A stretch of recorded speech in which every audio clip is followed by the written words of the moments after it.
What is up, YouTube? Dottz Gaming here. So if you haven't watched the first video of my Unholy guide, I would recommend checking it out. It talks about your talents, your glyphs, your stat priority, your gearing, and the different play styles that you can play. So this video though is going to cover my macros. So as usual, you have your Target Arena 1, Target Arena 2, Target Arena 3 macros, Focus Arena 1, Focus Arena 2, Focus Arena 3, or you can hard keybind them inside your keybinds tab. I just choose to use macros because that's the way I've always done it. You have your Cancel Aura macro, same thing as the other two. Cancel things that you can steal with Dark Sim, cancel any debuffs you wouldn't want anymore, like cancel Lichborn, you know, if you see a priest, cancel Bind Undead. And conversion, Breath of Cinder Ghost, even though you'll never use conversion. But still, you know, just cancel all of the important auras. So starting out with my macros, we have our Focus Kick macro, pretty standard for any class that really isn't kick. Focus Dark Sim. Then you also have Focus Death Grip. Very, very good for gripping healers, gripping casts, stuff like that. You have your Focus Strangulate, which in this case for me, it's Asphyxiate due to the talent I run. Now, we'll get to my Ghoul macros. So, I have my Focus Leap, Focus Gnaw macro. So this, when pressed once, will cause my Ghoul to leap to my focus, and when pressed twice, will cause my Ghoul to then gnaw my focus.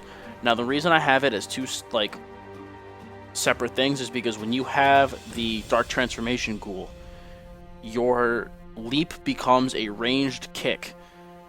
So if you only want to use the kick, you only need to press this macro once. So you can use a ranged kick, and then if you want to leap gnaw, you just press it twice.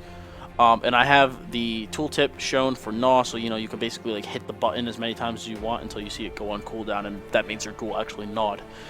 I have the same thing for my target though, so it's just cast leap, cast gnaw, and then pet attack, so it'll cause my pet to attack that target. I also have a huddle macro. I never use this macro when my ghoul is in this, you know, the regular little dude form.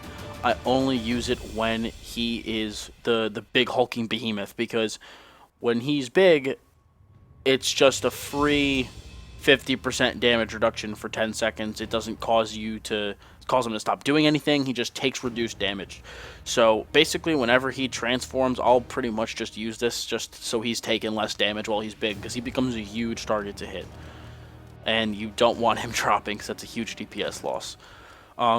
Next macro is your Lichborn Death Coil macro, which will cause you to, you know, do your Lichborn, and then the more you click it, you'll just repeatedly Death Coil yourself until you run out of runic power. So cast exclamation point Lichborn. That makes it so that you don't cancel your Lichborn aura, and then cast target equals player Death Coil. Pretty simple. Now, you should always have your pet on passive. So I have my, let me actually change, I'm not pet attack. Pet attack.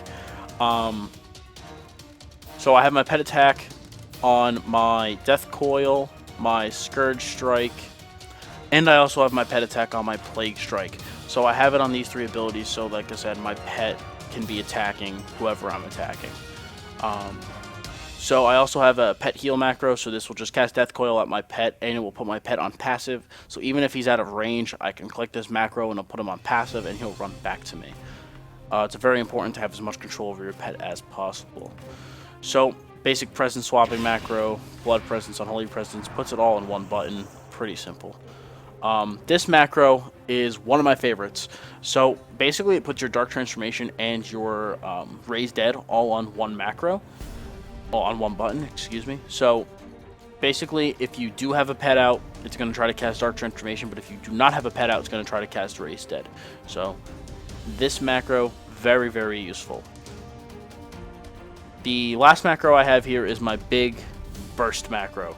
So it summons my Gargoyle, uses my unused trinket, cast Breath of Sindragosa, and my pet attacks my target. But the major thing that you're going to want to try to do here before you do this macro is make sure you either can or almost can use your Dark Transformation, because you want that extra 20% damage while you're bursting. But that pretty much covers it for macros, guys. So the third video is going to cover abilities and rotation. I'm going to go over both playstyles. So keep an eye out for that. So thanks, guys, for watching. Please subscribe if you're not subscribed. I'm Dottz Gaming. Have a good day, guys.